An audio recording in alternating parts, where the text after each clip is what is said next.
asko gusteko badu musikatik ezin dela bizi, txistua jotzetik bizi leikela pentsatzen dauanik egongo eta gari. Agian bai, Agian bai. Zue, ezagututa bai, gero? Bai.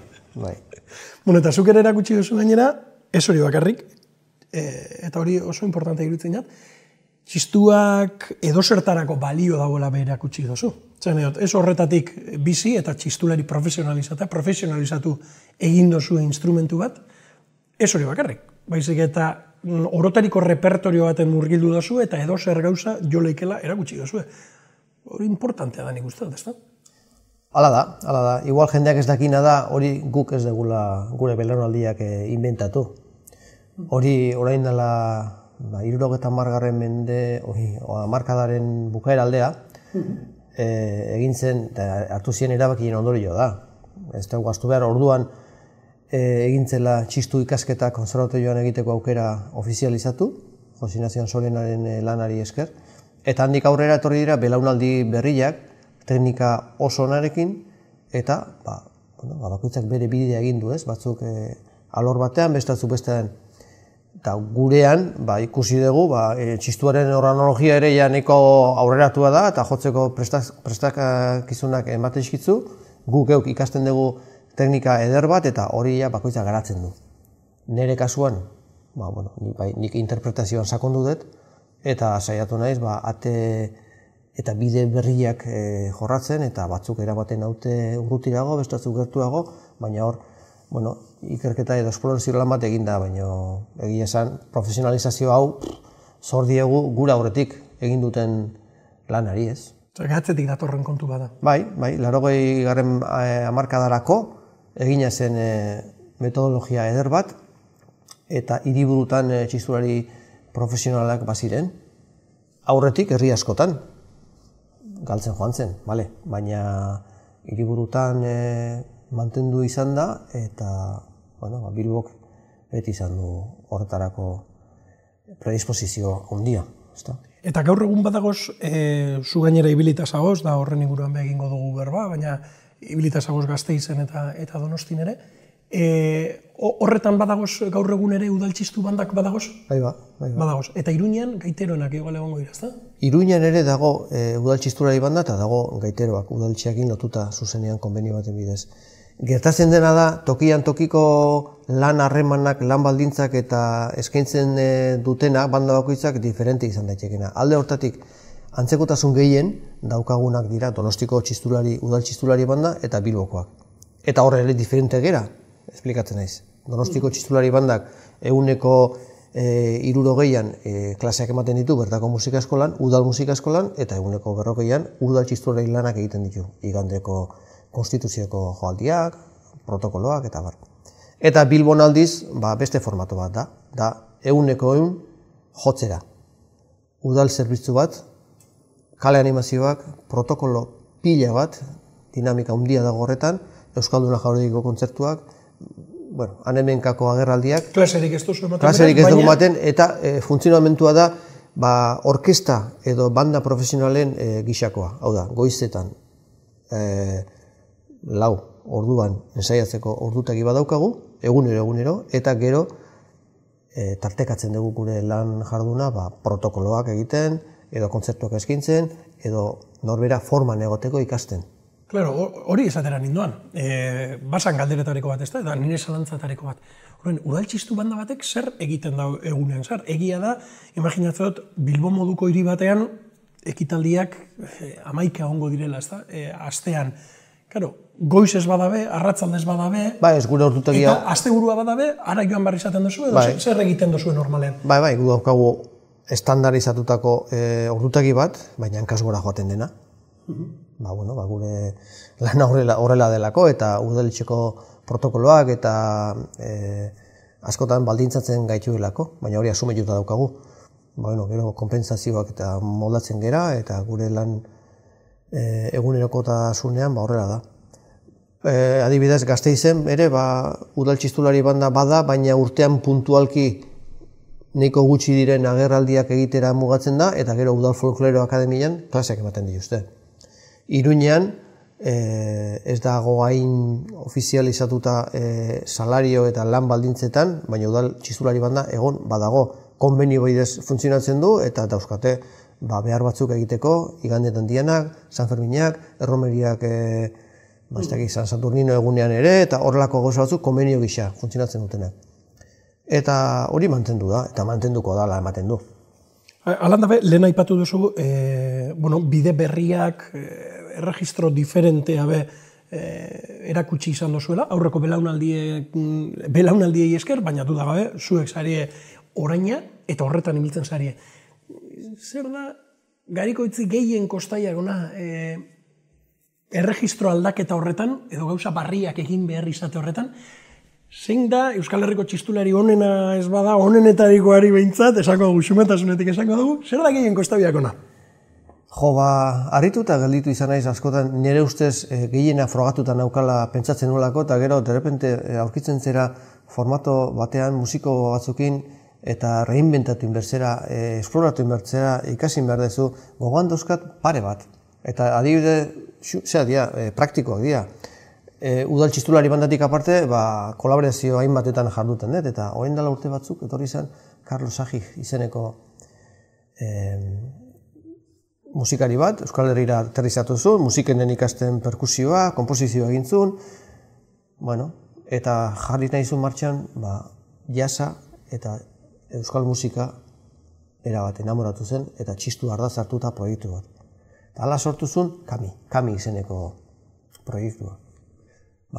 Eta gero, bere geratu zituen, Iñaki Salvador bezalako musikariak, eta gitarra bat, eta orduan, hasi zen musikak idazten, aurkitu nintzen, beak bere influentziak ziela, baina jasa bakarrik ez, folklorea, sakuhachi, japoniarra, ez dakiz eta orduan, txistu desberdinak ni manejatzen ohitutan egon, ez bakarrik fako txistua zu dakizun bezala, rekoa, mikoa, mi bemolekoa, bakoitza bere personalidadea dauka, eta nik horrek zuku ateratzen ere saiatu naiz. Baina honekin, egin behar izan hon, jotzeko modu ere aldatu, eta reinventatu, eta esploratu, eta gero maitza superpoliti izan zen. Hori izan zen, gauza bat zaila, kostatu zitzaidana berakin hilabete batzutako lana, eta gero maitza oso politia eta erakargarria, ez? Beste bat, artxipilagoa adibidez, baina azkenengo urte pare batean jardun dugu soprano batekin, piano bat, txelo bat, eta txistua bete lana egiten, atzetikan. Askotan oso protagonista ondia izan gabe. Askotan txistulariak protagonista gara. Baina niri tokatzen zait eta gustatzen zait, askotan bigarren bainako lan hori txistu desberdinak erabiliaz, eta hor, soprano batek agintzen duenean, txistuak ze bete lan egin behar duen, ez da erresa. Hori ere kosta izan zait, baina oso erakargarria da eta interesantea. Erronkak zuretzat. Erronkak dira, bai.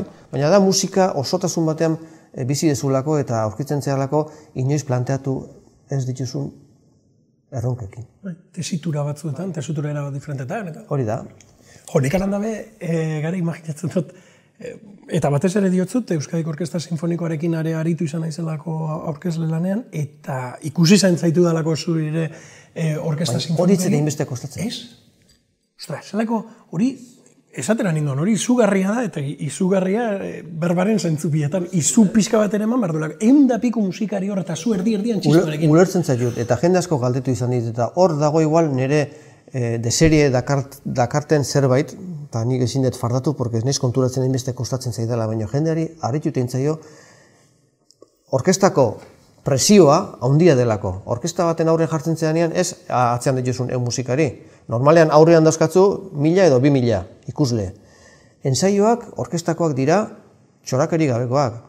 20 minutu egun batean, bestean beste 20 minutu, eta venga, a los leones, a tocar.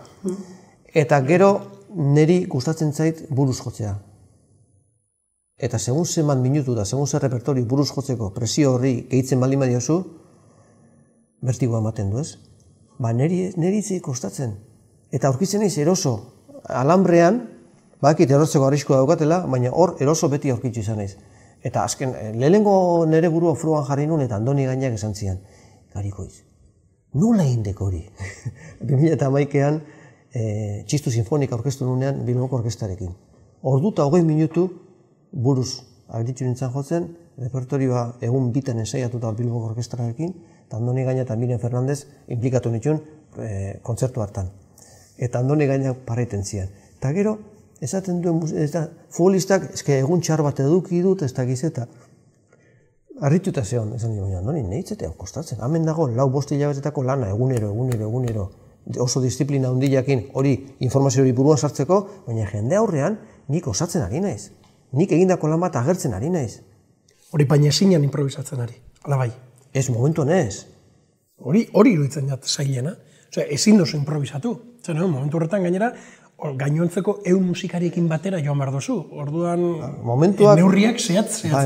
Hori itzete inbeste kostatzen. Eta hori barneratzea, orduta pikuko kontzertu bat barneratzea? Bai, jendeari nik ulertzen dut, ematen diolako bertigoa eta jendeak eukiko barrun berdina egiten aurrien atrila, eza jotzen, eta atrila egiten zetu bereiztu. Eta zu zaude hor. Baina jendearekin konplizia hori eta transmisio hori askoz potenteagoa da buruz jotzen bali maezu. Duda, baina horretarako kapaz izan behar da? Hori da. Ni hori itzete asko kostatzen. Eta zer egiten duzu, ez dakit, memoria hain izateko? Ez dakit ni memoria. Bueno, suposatzen dut urtetako lan izango dela, baina ni sartzen naiz aktore bat bezala sentitzen naiz momentu horretan. Eta sentitzen naiz munduko txistularerik onena, eta hain naiz erakusten jendeari 6 hilabetetako lana hau zuentzako da. Begitara begiratu eta aiba. Eta handi bukatzen danean, nik iten naiz desinflatu. Klik iten du eta berriro bueltatzen naiz, pues, pertsona arrun bat bezala, baina hori, nik ikasi nuan, eta usten dela lagundu ziala konzentrazio maila eta ikasketa prozesu hori egiten kontrol mentaleko ikastaroak egin ditu gaztetan. Eta hor, relajazioa, arnazketa, egin ditun ariketa batzuk lagundu ziaten asko, eta gero suposatzen dut izango dela, urtetako lana... Hombre, eskarmentua, emaitza, eta norbeak bere buruekin daukan ziurtasuna, eta horregatik ez diot horri hainbesteko balio ematen. Baina ulertzen dut jendeak, hola, esaten dut, jo, bani... Eta jakingo zeunke esaten zenbat kolaborazio egin duzuzan dagoeneko? Kolaborazio, badakit haimaika lan daukazuzena. Ez ditu kontatu, ez dakit. Kolaborazioak. Ez ditu kontatu. Konta ezinak izango lirakez. Bai, baina ez ditu kontatu. Egile da, azken, aurten gaina urte polita ospatzen dut. 25 urte ospatzen dira txistulari profesionali gintzala. Oira, sorionak. 84an hor Gasteizen txistulari txapelketa bat antolatu zuten, Olabide ikastolakoak, aurre irabazi nun, eta orduntxe, atean un plaza Gasteizen. Eta aurten 19 gaude. Eta bitartean, bai, tokatu zait trikitilari gehienekin kolaboratzea, bai diskografietan, bai kontzertuetan, eta 10.000 laguna inditut, baina zein ederragoak. Baina kolaborazioak ez ditu kontatu. Txistuak zerbait eman badentzu, ziurrenik. Esperientzia bai, baina lagun pila izan. Asko. Pila bat. Eta gaur egun, oinari naiz diska prestatzen urte amaierako, Xabier Zabalarekin, oso diska komertziala izango da, puntazo bat izango da, baina bai genero aldetik, ze generotan sartuko geran, eta izango da puntazo bat, eta nahi dut, 25 urte hauetan, nirekin, ja, amistade, baina intimoa, lortu duten jende horiek nirekin egotea, ez? Horrengo dira Aitor Fundarena, Gozatekiko Inigo Taxier, ez dakit, jende asko. Osa, diska komertzial bat prestatzen ari zara. Oso komertziala. Hala niri Xabier Zabalak berak esan zidan. Komertzial berbak ez dago esan nahi gauza harina edo eskasa izan behar duenik. Komertzial, askotan konotazio negatibo bat emoten deutzagu komertzial berbari. Eta nik Xabier Zabalagaz ikasi dut, komertzial berbak ez duela esan nahi kalitate aldetik eskasa izango denik. Beraz ikusiko dugu, zer ekartzen duzuen, esku artean. Eta segitik aukeratu zen duen txistua. Galdera oinarrizko bat aiztu dut. Oso horreza. 8 urteekin, zestoan, bazen txistulari talde bat, klaseak ematen hasi zena, eta nik konturatu nintzen lehenengo kontaktuan, esfortzo gutxirekin etekin handia atzateko instrumentua zela. Esan nahi dut. Uxoi xuria bat, edo kalean animazio bat jotzen mimi, sol mimi, edo ez dakiz zer, berdin da, esfortzo gutxirekin, herrian, festetan protagonista eta importantea sentitzeko modukoa. Eta ni harrapatu ninen lehenengo momentutik. Konturatu nintzen, errestasun pixka banaukala, baina esfortzo gutxikin gauza asko egiteko instrumentua. Eta gero ja oso gutxira, nire pekatu igual izan da, 13 urterako nire bokazioa hain zen sakona, nik garbi naukala zer izan nahi nuen, eta hor eukiditut nire dilemak gurasoekin, tutorekin, eta inok ezintzulako ulertu, bai, baina bada espada beste zoze ikasi zazuta, ez, Osa, zuk argi zenuken, 13 urtearekin, 13 urtera nik txistulari izan gura dut. Baina ezki ikusten du nahi garbi, gero bizitzak eta nire lanak, segurazki, arrazoi eman dit eta ezagun izatera ere esparru batzutan, ez superfamosoa, baina popularra izatea, segun zen lortu dut, baina hori ezan helburua zen ikusten duen inguruan, jolin, txistu klase batzuk ematetik bizitzeko hemen aukera badago, hemen ebai, herri honetan ebai, hemen falta da, eta beste helbururik ez, aizu, hortik bizi, klaseak ematen lasaita pozik. Gero, bueno, bizitzak, opari asko eman dizkit, baina... Eta bat horixe, Bilboko txistu handako zuzendari, oposizioa gainditu ostean, eta 2004tik. Gaur badakit oso lan estresante izaten ari zarela, batetik bestera ari zarela, korrik etorri zara honagari, baina oso lan estresantea, ez tozo izango. Pentsatu behar. Ez, egia esan, aitortu behar dugu privilegiozko lan badaukagula, eta lan baldintzak ere bai. Egia da ordea, ez jakintasun puntxo batekin eta kontziliazioa deitzen den laboral, familiar, afiziozko horretatik, batzutan pega batzuk baditula. Baina gaur egun lan egoera dago bezala ikusita, ezin dugu inondik inora ez kexatu eta ez ahotsik altxatu. Ez. Oposizioatea dago lan postu on bat da, estresantea batzutan izaten da. Hori, ez jakintasun puntxo bat ere eukitzen degulako, eta saiatzen gera, eta hobetzen nahi gera, poliki antolatzen astea eta hilea más o menos jakiteko zer egingo dugun, baina ez lujuzko lan badaukagu. Hala ere, hor, eta txistularian hazen aldetik, zure ondoan txistularien, nibe txistularian esan esatea, txistularria, ez da? Hor, tartean, ni horregatik nik zure ondoan zer esango dut ba. Baina askotan ikusten zaitu eta esatut, euren lanak zuek ohorezko agurra edo aurrezko asko egin beharko dozu ezelako dudagabe, ekitaldi instituzionaletan, protokoloetan eta politikariak tartean dago zela, eta imaginatzen dut eta nik esaten eban, ostras, askotan zuek ikusi jotzen eta esan, uslako apurua, ez dakit, Espainiako erregea datorrela eta horrelako, igual, estimu handia estiosun horri ere, karo, ari behi egin behar ditzazu eta ari behi aurrezko bat eskaini behar ditzazu. Zelan, lortu dozue profesionalizatzen eta ikusezin bihurtzen, zentzu horretan? Bai, onerako eta bai. Edo ez dakit, asolagabetasun bat barneratzen? Gehienetan erabateko izaten dugu. Onerako edo txarrerako, esan nahi zut, zerbitzu bat eskintzera guaz, eta berdin da zein dago aurrean. Oso jende maitatu baldin bada, edo oso jende korrotatu baldin bada. Hori ikasiten ez, azkenean. Horregatik, ikasi marko da, asolagabetasun hori barneratzen. Gauza da jotzen degula igual. Intentzio eta emozio berdinakin musika egiten ekiralako. Nik horrela biziet. Nire taldekiden ahotik ez dut ditzeingo, baina somatzen dut nola konportatzen diren beraiek ere, eta baitzango nuke. Berdin da zein dagoen, gu jotzen disfrutatu egiten dugu. Eta egoera desberdinak 10 tokatzen zaizkigu. Baina azkenean ikusten duzu lanean zago ezela eta musika egin behar dezula. Berdin da erregia datorren edo deportista konsagratu bat den berdin da. Guretzako zerbitzua da eskaintzen dugu eta musika egitera goaz. Hori, hola bizi dugu. Eskarmentuak ere karritako gauz bat izango da, ezta? Badinotzuten. Profesionaltasuna. Usten dut profesionaltasuna. Presioa ez, hor jotzea edo... Ez, presioa ez. Azken finean protokoloa da, baina hori ere profesio bizi behar da. Bai, dudabarik. Profesionaltasun, ez? Eta inoiz gertatu izan jatzu, ez dakit Espainiako horrega ipatu dugu, baina edozein goi kargu edo, eta inoiz pasarte berezirik gertatu izan jatzu horre, ez dakit hor, justu ekitaldian bertan zagoziela, sarreran jotzen... Nei tokatu zitzaidan, eta horrendikan gaztean izan, baina Urdangarinen bodan txistulari izan, Bartzelonan. Urdangarin... Bai, Urdangarin, bai. Eta, bueno, orduan Pilar Mirok egin zuen manaldi guztian koordinazioa, eta izan zen surrealista bizi genuna, baina horrela zan, da horrela bizi dituzte gauzak.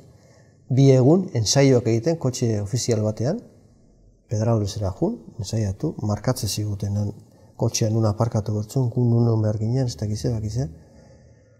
Gero egun aliatu zen, eta kotxeak etzun errespetatu bere marka, egualdiak ere etzun errespetatu, izugarrizko egoizea zegoen eta Pedralbeseko zean moskitoak eta agertzen hasi zian, ezin zuten jendeak gurire, bueno, olako bitxikeriak tokatzen dira. Bestela, bueno, protokolo aldetik, normalean nahiko berdintzuak izaten dira gauzak, ez? Hala ere, gaur egun, bai ikusten dut adibidez, txistuak igual lortu dauela, edo txistuak badaukala bere lekua, leku instituzionaletan, leku publikoetan lortu duela bere estatusa.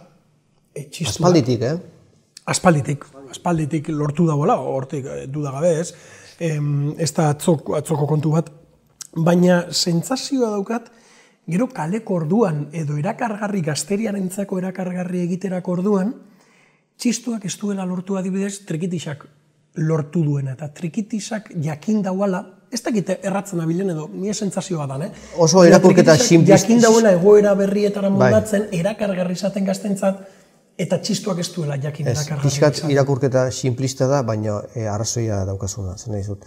Txistua badauka gauza bat, nik hola labur biltzen dut, inoiz ez da modan egon, baina inoiz ez da modatik pasako, txistua. Urtetzen zu? Bai, beraz, modan ez dagoenak ez dauka desagertzeko arriskurik. Hori da, inoiz ez da modatik pasako, eta desagertu ere ez da egingo. Baina, segurazki, ez du lortu, eta ez daki lortuko duen, eta ez dakit helburu hori izan behar den ere, trikitixak eukizun, 80. hamarkadan, boom bat, ez da? Trikipop eta izan zuen, boom bat. Hori juntzan, baina trikitixak, bai diskografia aldetik, bai ateratzen duten musika komertziala, eta ondo egineakoa ere, gaurkoa, fusioak, hor pilpilean jarraitzen du, eta jendeak konsumitzen du, eta zain dago, gazteak ere bai. Txistuaren rola beste bat izan da, aintzinekotasun izugarria daukalako, beti ondelako lotuta alde batetik instituzioari, eta beste alde batetik dantzari. Baina dantza, de raiz, oza, herri dantzari. Eta txistularien artean dago, profesionaltasuna lortu dugunak, eta gero amaterrak. Amaterrak egiten dute kriston lana, dantza mantentzen, herriko jaiak girotzen, eta profesionalak gutxi batzuk era. Eta gutxi horietan gehienak irakaskuntzari lotuta. Eta jotzeko dedikatzen geranak, eta ikuspuntu komertzialago bat, edo diskografia, edo bakarlari ibilbide egiteko apustu egin dugunak, ez dakit, asko ez ditut ezagutzen. Ez. Neu bai, asko ez ditut ezagutzen. Horrek zesan nahi du. Gustatuko litzei dakela, nire helburu antzekoak dituzten, eta gazte batzuk ikusten ditut, agian bideo hori hartzekotan daudela, edo aidela hartzen. Diskografia ugaldu, prentza konkistatu, eta jendea Durangora edo joten danean eukitzeko aukera, ez dakit, hauten urte bukerako atarako den bezalako diskak edo aukera eukita konsumitu eta medioetan ere jarri, eta zer da hau txistu diska bat. Oen dela gutxi adibidez, bat atea da, eta ez da gizema zabaldu den, baina ardoaren... Bai, lurra ardoa eta Iñaki Palaziozena, eta inkursio batzuk dira, zelta komertzialak ez dakize, baina tekla hori ikutzen dutenak. Baina hori ezoiko gauza bat izela kontatzen ari naiz. Nire diskak ere hordakoak badaude. Baina jende asko ez dago hori egin degunak. Hemendik urte batzutara, ojala, agian, egongo dira, eta jendeak ere konsumituko du. Eta irratian ere entzungo da, eta zer da hauta? Txistua, baina modu folk edo gaurko batean edo konsumitzen du. Baina jende gazteari hori eta gehiago eman behar zaio. Hainbeste aukera ditu, bai YouTubeen da, bai beste ez dakize, zaila da, baina lan hori egiteko dago. Baina guk ez daukagu helburu hori, normalean txistulariak, bakoitzak aigerak gure lanak egiten, eta trikitilariak ere bai, baina, azkenen urte hamarkadetan jendeak konsumitu du. Txistua ez du despreziatu, baina ez du konsumitu, asko ez delako egin. Eta modan ez dakit, txistuaz behintzat, eta esaldi horrekin geldituko naz, modan ez dagoana, ez daukala desagertzeko arriskurik, txistuaren egoera izan laike, modan ez dakit, baina orain politikan bebazagoz, eta amaitzeko keinutxo bat egin beharko dutzago harri. Zerkeroan zintuen zure burua zestoako alkategai izendatzera? Herri txikietan eta askotan gertatzen da konpromiso bat agertzen duzu, eta nik hori beti da nik izan dut. Eta aritxu naiz kultura aldetik, herrian alde, ideologi, bueno, ja norbera bakoitzak ematen du. Normalean, askotan, kamuflatzen edo kulturan gabiltzenak saiatzen gera hori ez nabarmentzen, edo lehen ala esan behintzat, ezta? Oin gutxiago esango nuke. Eta urte batzuk badira, nik pentsatzen nuen eta aurre ikusten nuen, lehen nu edo gerago niri usten dut tren hau pasako zaidala. Ez da holako alkategai asko, jendeak ez durako nahi sartu, jendeak eroso bizi gera, eta jendeak ez du komplikatu nahi bere bizitza. Eta nik pentsatzen nuen, lehen nu edo gerago tokatuko ez zaidala. Nire planteamendu artistikoak normalean oso antolatuta ukitzen ditut, eta nik nahiagoko nukeen hau izatea amendik 4 edo 8 urtera, oin buruan dabilzkiten proiektu musikala bukatu eta gero herriari eskaini, bira, aber nago, konpromiso erakuste dizuet, eta nahi bazute, EAJaren aldetik prest nago, alkate gai izateko. Baina guain gertatu da. Orduan nire zalantzak izan ditun, baina azkenian pentsatu nun, kontxo, guain pasa baldin bada, aurrera. Hala ere, Zalantzarik esan duen euken, eskaini utzuenean. Zalantza bai, porque berez nire aurre ikuspena zen geroago hori izatea, baina, bueno, azkenean baezko erabaki nun.